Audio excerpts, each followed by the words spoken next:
ರಂಗನಾಥಪುರದಲ್ಲಿ ಶ್ರೀ ಮರಡಿ ರಂಗನಾಥ ಸ್ವಾಮಿ ಜಾತ್ರೆ ಅದ್ಧೂರಿಯಾಗಿ ನೆರವೇರಿತು.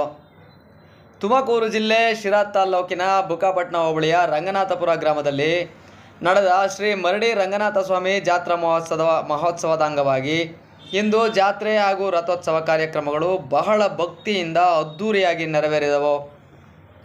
ಬೆಳಗ್ಗೆಯಿಂದಲೇ ದೇವಸ್ಥಾನದಲ್ಲಿ ವಿಶೇಷ ಪೂಜೆ, ಅಲಂಕಾರ, ಕಲ್ಯಾಣೋತ್ಸವ ಸೇರಿದಂತೆ ವಿವಿಧ ಧಾರ್ಮಿಕ ಕಾರ್ಯಕ್ರಮಗಳು ನಡೆದವು.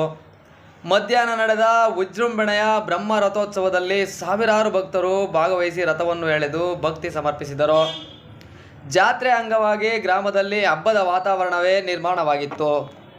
ಸುತ್ತಮುತ್ತಲಿನ ಗ್ರಾಮಗಳಿಂದ ಹೆಚ್ಚಿನ ಸಂಖ್ಯೆಯಲ್ಲಿ ಭಕ್ತಾದಿಗಳು ಆಗಮಿಸಿ ಶ್ರೀ ಮರಡಿ ರಂಗನಾಥ ಸ್ವಾಮಿಯ ಅವರ ದರ್ಶನ ಪಡೆದು ಆಶೀರ್ವಾದ ಪಡೆದರು. ಭಕ್ತರಿಗೆ ಅನ್ನದಾಸೋಹ ಮತ್ತು ಪ್ರಸಾದ ವಿತರಣೆ ವ್ಯವಸ್ಥೆ ಮಾಡಲಾಗಿತ್ತು. ಜಾತ್ರಾ ಮಹೋತ್ಸವದ ಹಿನ್ನೆಲೆಯಲ್ಲಿ ಗ್ರಾಮದಲ್ಲಿ ಭಕ್ತಿ, ಸಂಭ್ರಮ ಹಾಗೂ ಸಾಂಸ್ಕೃತಿಕ ವಾತಾವರಣ ಎಲ್ಲೆಲ್ಲೂ ಕಂಗೊಳಿಸುತ್ತಿತ್ತು. ವರದಿ ಶಿವರಾಜ್ ಕುಮಾರ್, ಸಿರಾ, ಫೋಕಸ್, ತುಮಕೂರು. ತಮ್ಮ ಹೊರಗಳನ್ನು ತೆಗೆಯುವ ಸಾಧ್ಯತೆ ಇದೆ. ಈ ಕೆಲವು ವಿಶೇಷವಾಗಿ